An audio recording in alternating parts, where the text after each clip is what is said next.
I'm Alan Lytle for 91.3 WUKY, where it is time for another edition of Saving Stories with Dr. Doug Boyd from the Louis B. Nunn Center for Oral History in the UK Libraries. It's a segment where we feature interviews from the collection. Good day to you, Doug. It's good to be here.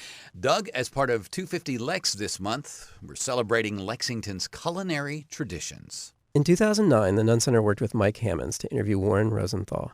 Warren Rosenthal was a restaurateur and an entrepreneur. In 1948, as a young graduate of the University of Kentucky, Rosenthal went to work for Jericho, which was running Jerry's restaurants. Jerry's started in 1946 as a roast beef sandwich stand here in Lexington, but within 10 years, Rosenthal, who then was the CEO of Jericho, oversaw the franchising of Jerry's, which grew rapidly.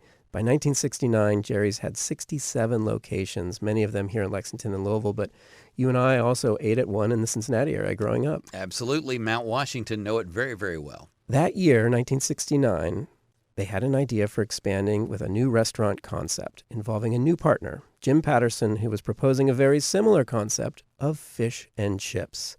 So they negotiated and they combined efforts.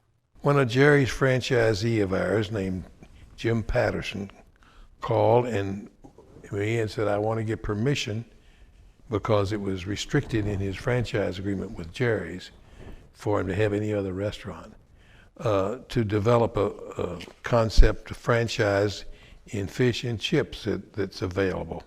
I said, why don't you sell us your Jerry's in Bowling Green and Louisville and come in and take 25% interest in our seafood concept and manage our restaurants in fast food, fish and chips. And what I was getting for that, and this was what really enticed me, was 3 restaurants of great high profit for a reasonably low price in this merger.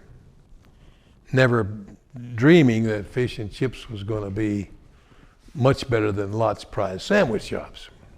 So he said, okay, ultimately he said, I'll do that. I formed a separate corporation because nobody in our corporation wanted to mess with him. They didn't like him. And I knew how to handle him. We had fish people come down and try to sell us codfish. And I said, you're not going to sell me any codfish. I took cod liver oil when I was a kid, and I don't want the taste of codfish. I said, codfish has no taste. He said, let me show you. And he took some codfish, and he boiled it in water and gave us some water and said, drink it. And there was no taste. And the meat had no taste. It's all in the seasonings that made the codfish good. So that became the background for our fish, and we came up with fish and chips. And we sold that with fries. When we had fish and fries, fish and more, treasure chest, it was 2 fillets of fish and peg legs. You know what the peg leg was? The wing, the big joint out of the wing of the chicken. And then we had chicken planks, which was a boneless strip of white meat. And no one had ever used planks of chicken before in white meat. We were the first to do that.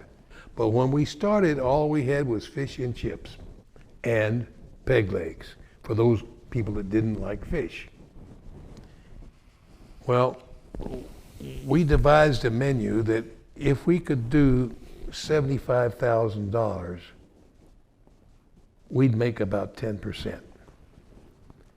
If we could do $100,000, it would be about 18%.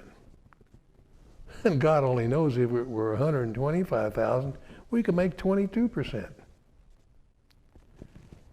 The first unit we opened was on Southland Drive. You know where it was on Southland Drive? It did $125,000 the first year. And we thought we had found a gold mine. And we couldn't build them fast enough. And as they say, the rest is history. Warren Rosenthal passed away in 2019. He had a tremendous impact on the restaurant industry. He also mentored many people who went on to be very successful as well.